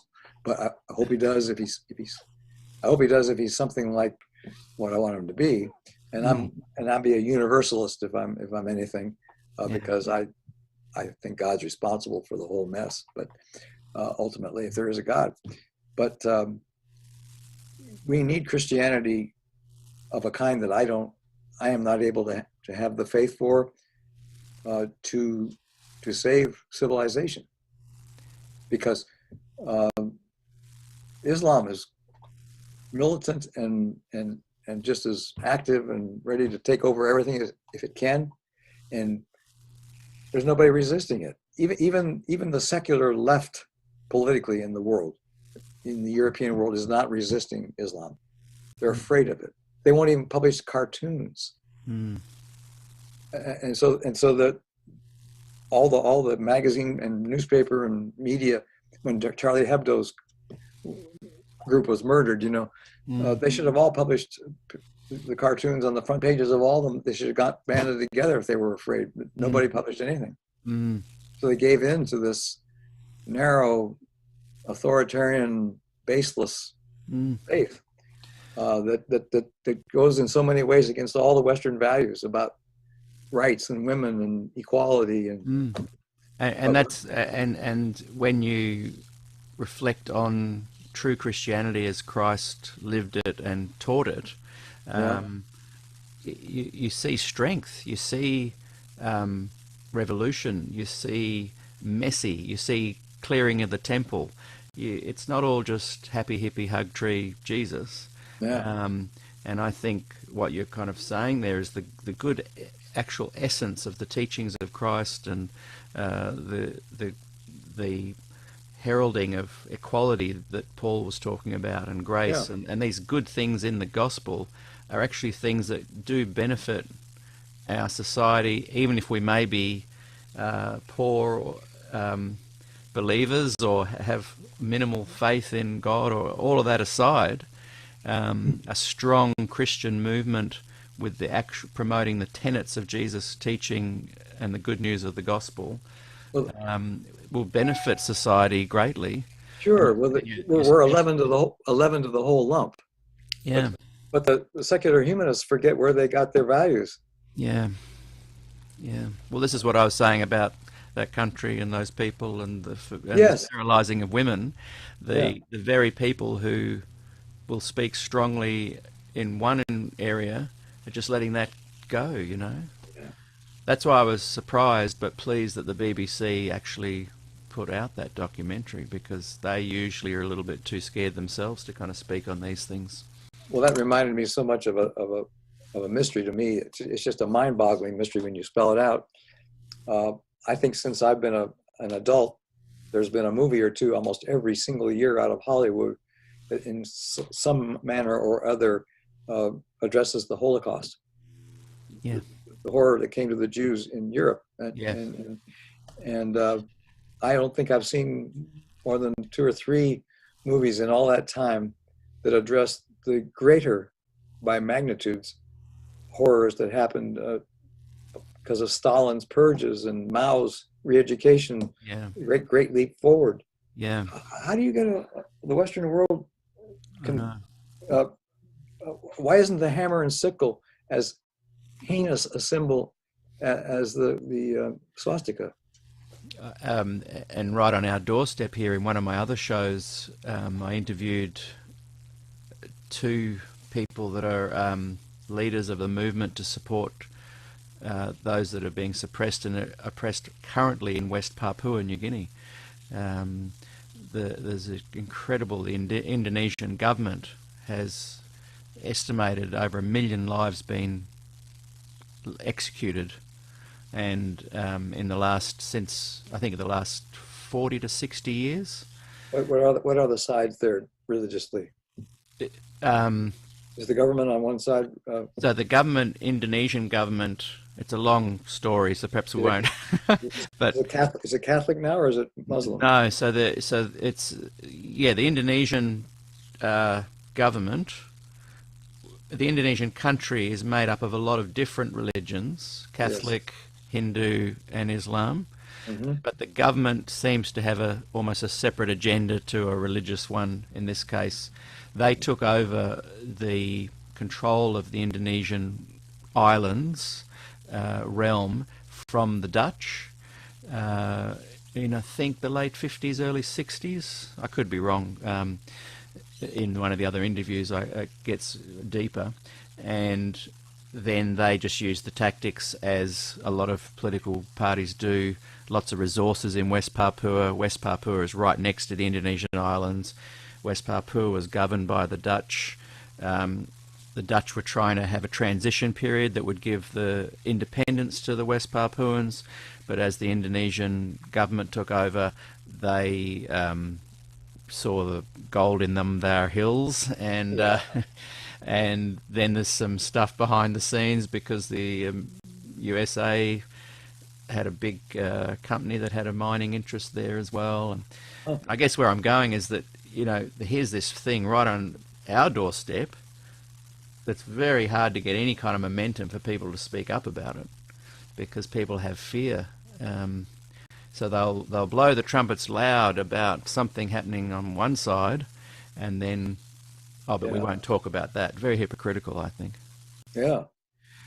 Hey, I just want to quickly check. My battery went off on my monitor a while back, so I've been flying a bit solo. What time is it where you are? It's 2:30 in the afternoon. You're about 5 minutes away from being the longest interview. Bob Brinsmead has that crown at the moment. I had so much fun with him back in the mid '80s in an interview we spent. Really? Can you tell us about that? Yeah. The funniest thing was, I had been writing. I wrote a piece that kind of called into question this forensic theology of atonement, and he'd been here on a tour preaching forensic justification with all his might, on a tour. And what year was that again? I'm sorry? What year was that again? It would have been in around 80, 81, 79, that he was on a tour here preaching justification by faith alone. And I stood up and asked him a couple of questions in one of his meetings that were problematic for him. And he just blasted me attributed to me things that were totally unrelated to what I'd said. And then after the meeting, he comes over, shakes hands, and he's all beaming, and so it's just pure trying to not lose in front of his audience. Yeah. And then so in the meantime, I write this this piece that's the seminary professors were using as an example of someone who's on the other side of that issue, and he got hold of it somehow. His main guy in the United States was a dentist from Atlanta, I think, and Jack Zwiemer. I think was his name. Oh yeah, I've heard about this. Yeah, go on. Anyway, they had a nice headquarters, a library, and an office for his publications here down near Fort San Diego. And so I got a call from that guy in Atlanta, and he said, we've been reading your piece about the atonement, and he said, we've decided that maybe Paul wasn't a Lutheran after all. This was his clever way of saying you've kind of pushed us in your direction, and we're kind of, and sure enough, in no time at all, Bob was writing strong stuff against forensic justification and showing the immorality of it. Whatever he did with all his might. Oh yeah, I often wish if I could go back in time, I'd put and control anything, manipulate. I'd put Bob Brinsmead at Glacier View, not Des. yeah. Well, anyway, so when I interviewed him, the next 10 years would have been a lot different. when I interviewed him in '84 or '85, we got to reviewing all these things, and by that time we were a bit simpatico on at least that topic.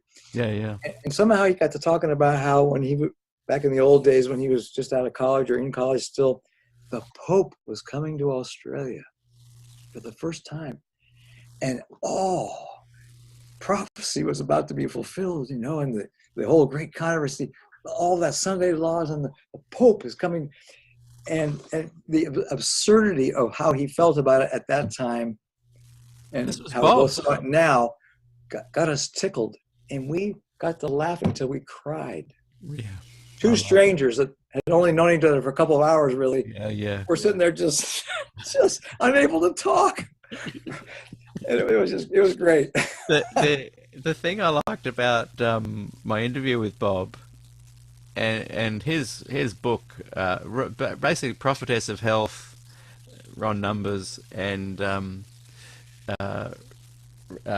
Re-examining 1844 by Bob were big turning point books for me, and live meetings that I'd attend with Des Ford were influential. But he was talking about, going from the real concerned kind of side of things to his righteousness by faith era to the next phase, and then he said, and where I'm at now, and he started talking about some really fascinating stuff. But we'd hit the 3.5 hour mark. Christian atheist, and and so I've told him I've got to get him back because he's going to unpack his next stage with us. And that's going to be fascinating. And I don't know where do you go from Christian atheism? Well, this is where we just started talking about, and and hopefully he lives another 10 years and he can have another phase he can share with us as well. But he's a very interesting character, and he's also currently exploring, apparently, after Christ died, the movement was led largely by James, and that became fairly much a Jewish kind of sect that kind of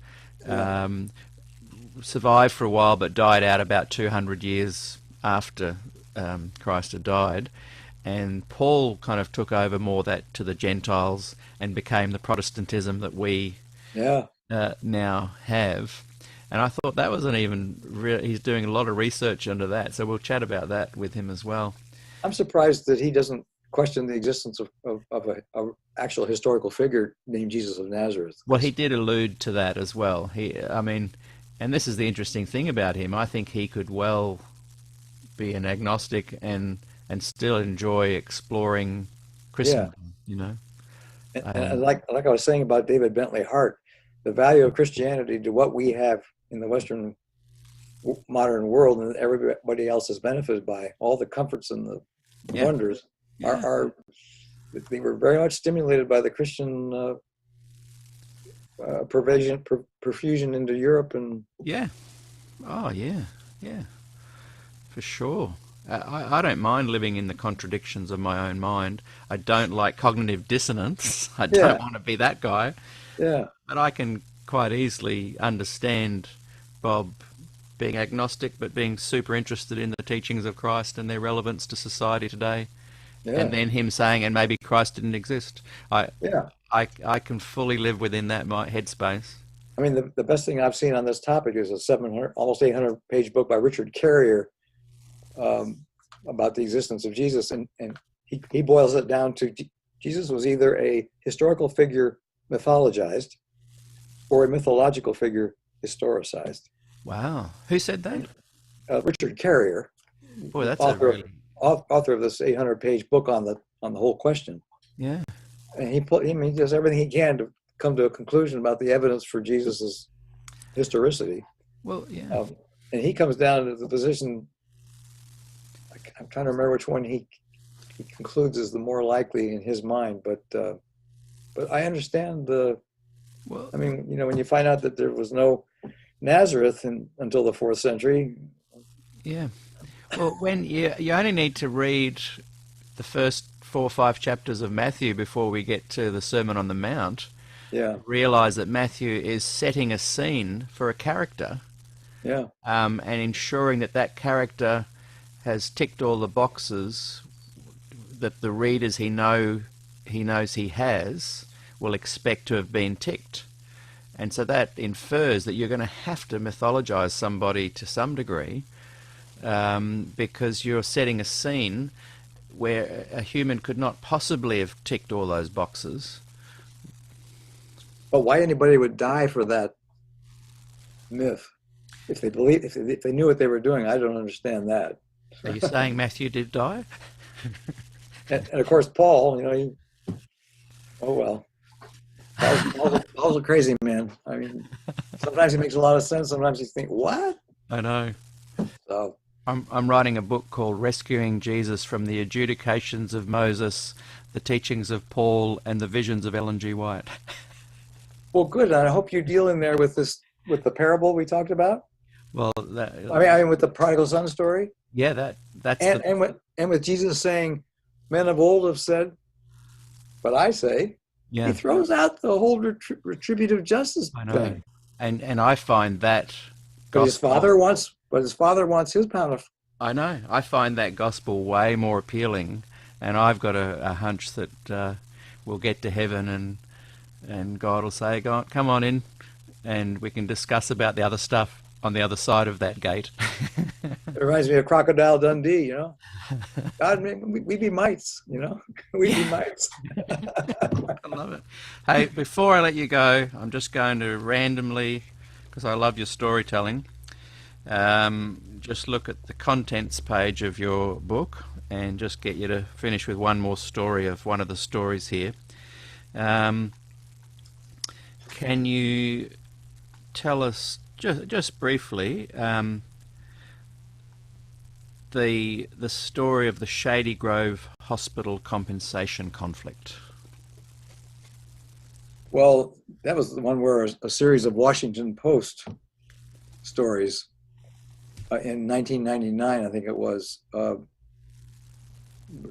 discussing difficulties with patient care at the hospital, problems with patient care that were not acceptable, led to investigations about money at the hospital and who was paid how much, and what the head guy was making, and then that led to on our part a wider curiosity about what are Adventist hospital administrators making around the Adventist health system, which led me to also explore how the health system came into existence, on what basis, and whether that was an intelligent thing. And if you read the chapter, you discover pretty much that the premises for doing it in the first place was the GC was being frightened by attorneys telling them that the possibility of ascending liabilities if a hospital were to do a bunch of inappropriate billing of government payments for patients' care, and it turned out to be invalid, they could find themselves just owing so much money that the ascending liability, if the church owned those hospitals, it would then be liable for the money. And so they did what they could to distance themselves from the hospitals. And they did it, in, as you know, into geographical sections of the hospitals. There were different ones and called it one thing or another. And those kept changing.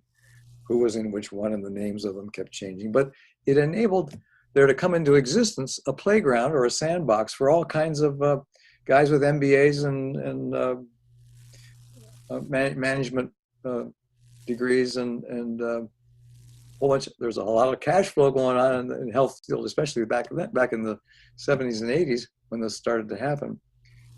But they did this transfer of ownership by, these were hospitals that were wholly owned, some of them, many of them, by Adventist groups of people in different places. And so when the church took them over and then put them under these new nonprofit entities called Adventist Health System, this or that, all of a sudden they lost some control for sure, but not entirely, because they kept putting people on the boards of these hospitals that were GC or union people, which also made it questionable whether they really had the distance that they needed to avoid the ascending liability question.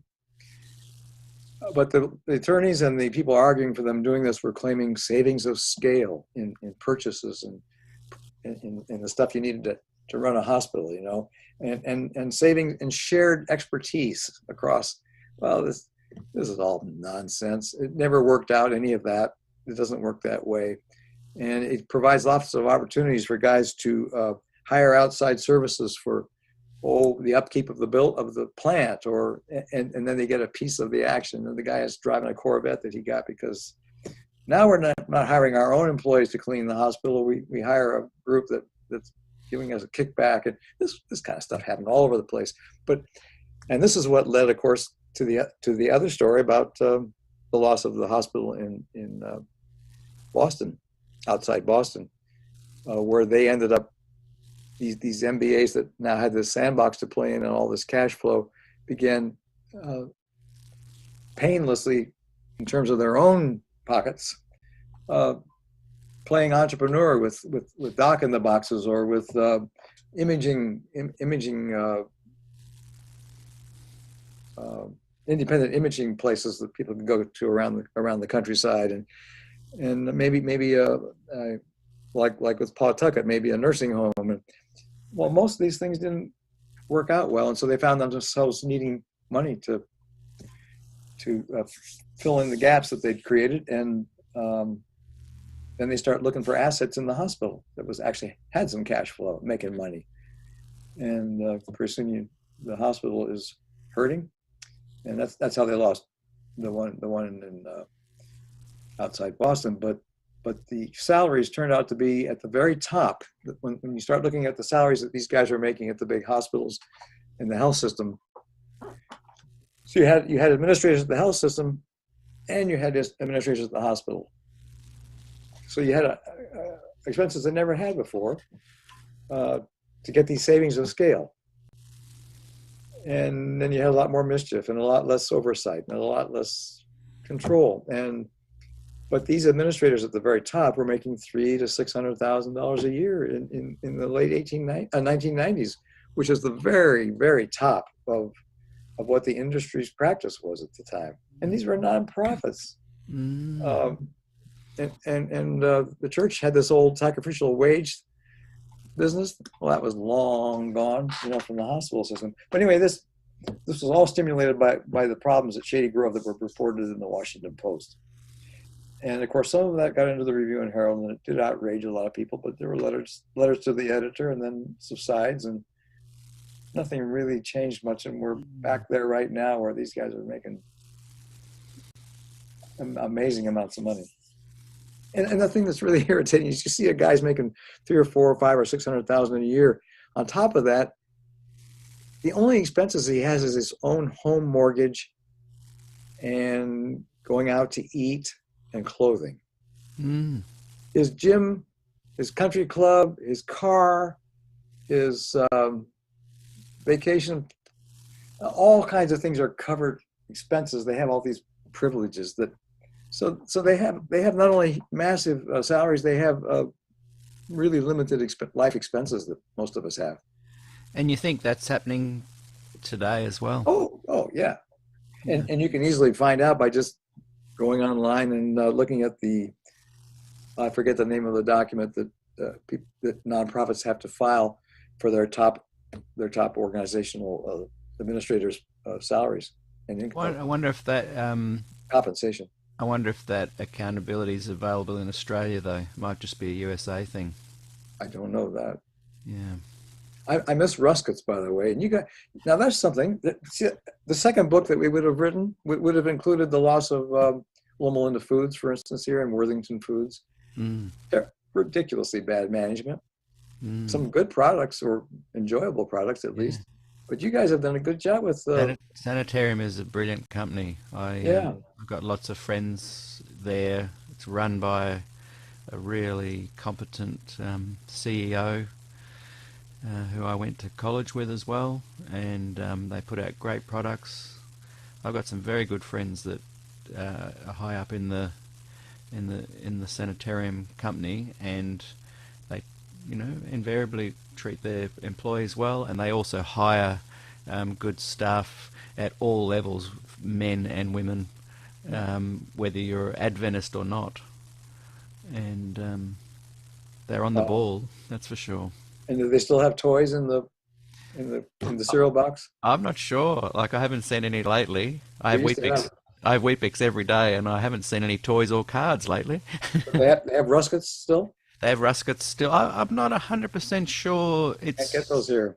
I'm not 100% sure it's distributed by Sanitarium. Someone will tell us in the thing. Okay. I'll send you a couple of crates of... Where's it gone? I'll send you a crate of Up and Go, see if you like it. As things change, they stay the same, as you know. And so this, the answer to the big question about what can you do about any of this, it doesn't seem that any of this matters. Yeah, I know. Yeah. Maybe it'd be worse if there weren't people trying. I don't know. But well, I think that's why I'm excited about not trying to bring about change, but by connecting with people like yourself. And there's a growing small community within this community that just like each other and hang out for lunch, and for fellowship. If you can have a small group of people having a better understanding of life, getting more control of their own life, making their own decisions, enjoying each other's company, sing, dance around the fire. In that regard, if you could, if you appreciate Jacob Collier. Jacob Collier, tell me more. Jacob Collier, he's a young man in Britain who is just on YouTube in his room putting together. He plays all the instruments. And yes, I know. Oh yes. Oh, I Jacob tell you what, Collier, he's goosebump material. That guy. Quincy Jones brought him public. Quincy Jones gave him his first kind of big promotion. His stuff is insane. And one of his songs was done by Snarky Puppy. Right. You heard of them? Yes, I've heard of them. Look up Jacob Collier and Snarky Puppy and watch the 10-minute song of his that they do. Oh my gosh! A friend showed me his musicianship channel. Is unreal. I literally rarely get goosebumps listening to music, and I was just like, whoa. Yeah. Yeah. And that's the thing, he played. He plays all the instruments. He did one or two of his pieces with a huge orchestra in Germany somewhere. Yes. Wow. Yeah. He's piano playing, and then he plays bass. Yeah. So he had an In My Room tour where he would set everything in motion, like, and the Beach Boys song, It's incredible. Yeah. And you know what? So people have said, what do you hope to achieve from this? Really, what I'm enjoying is that I'm going to, when this is all over, I'm going to have a good small group of friends that we just enjoy conversation and sharing our ideas. Yeah. That's all I care about. And we can do Zoom, right? COVID or no COVID. We can open it up to Zoom chats as well. And Joey Alexander is another, just blows my mind. Yeah. Joey Alexander, the Indonesian kid. Yes. Unreal. Incredible. Self-taught. I know. We went to hear him in L.A., my wife and I, a few months ago. Really? Yeah. He was playing at a jazz club downtown. Far out. He's about 5'11" now. He was, when I first saw him, he was just like 4'8", you know, and a little, yeah, like a child prodigy kind of thing. And the group in Indonesia he played with were doing Christian music, a lot of it, you know. Yeah, yeah. It looked like so much fun. They seemed to enjoy each other, and yeah. Mate, Well, Peter, it's been fun, man. Thanks for inviting me on. And will you email me so I know how to find you guys online? I'll shoot you an email. Okay. And it's been fantastic having a conversation with you today. Thank you very much, Douglas. And I'll share some stuff back and forth with you now and then. Love it. I'd love it. I'd love it. We've got to keep God bless you. Yeah. If I don't see you again in this world, I'll see you on Facebook. Okay. Take care. Bye-bye. Now, just hang in there for a second. Oh.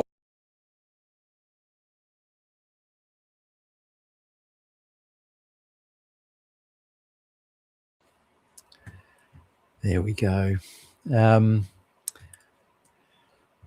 Yeah, so that was the conversation 6 years ago with Doug Hackleman.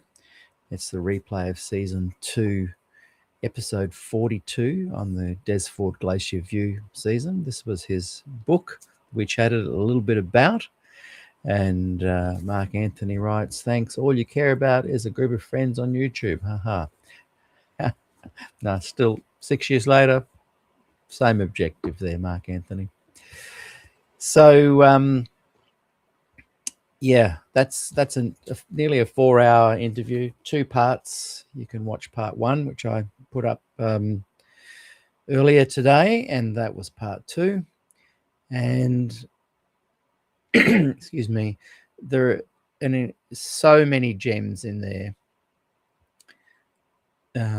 You do need to wade through some of our. We got a little bit sidetracked.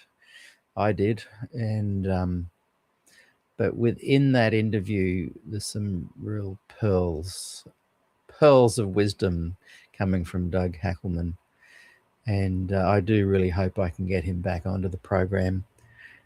You know, that's 6 years ago. We've all aged a bit, and I'm hoping that he is well and still putting out his material. So thanks for spending your time with me today, and I will be back tomorrow, not many hours from now, actually. I'm not 100% sure what we'll be doing tomorrow. I'm having a pre-show interview with Don Casebolt, who wrote Miller's Daughter. Oh, and the other book, which I absolutely love. It's just gone from my memory banks at the moment. But he and I are going to be chatting for a little while, and I'm going to ask him if he minds. So we're going to be chatting at the usual time that we would have a show for about half an hour or so. And I'm going to ask him if he's happy to actually just go live, just so that you guys can have a little bit of a fly on the wall experience of he and I chatting about what we will talk about when we book in a time. Anyway, thanks for watching. Appreciate it, and look forward to seeing you all again soon. And as I have been doing lately, just a little reminder of Glacier View, because really, even though we didn't talk too much about it, there was some absolute, golden moments that Doug shared. And yeah, here's Bill Johnson, who we talked about in the show, reflecting on Glacier View. Till next time, see you later. Desmond Ford's teachings were tested against the scripture, and the Glacier View group testing them against the scriptures did not see light in his view. It is out of that context, not against Ellen White. Friday morning, the consensus statement that we developed was brought to the floor. It was read, it was discussed, and it was voted. If not unanimously, very close. And very interestingly, Desmond Ford said, I can agree with everything in this statement.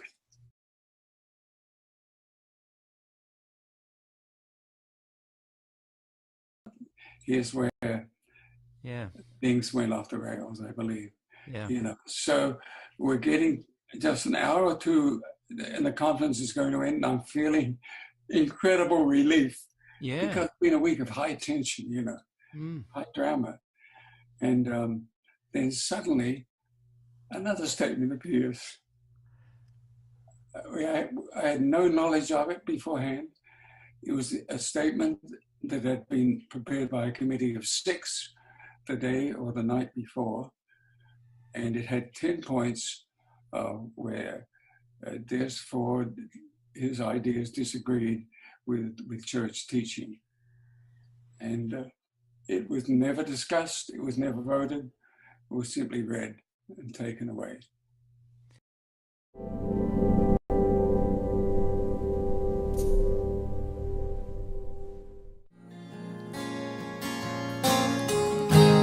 I have given my all to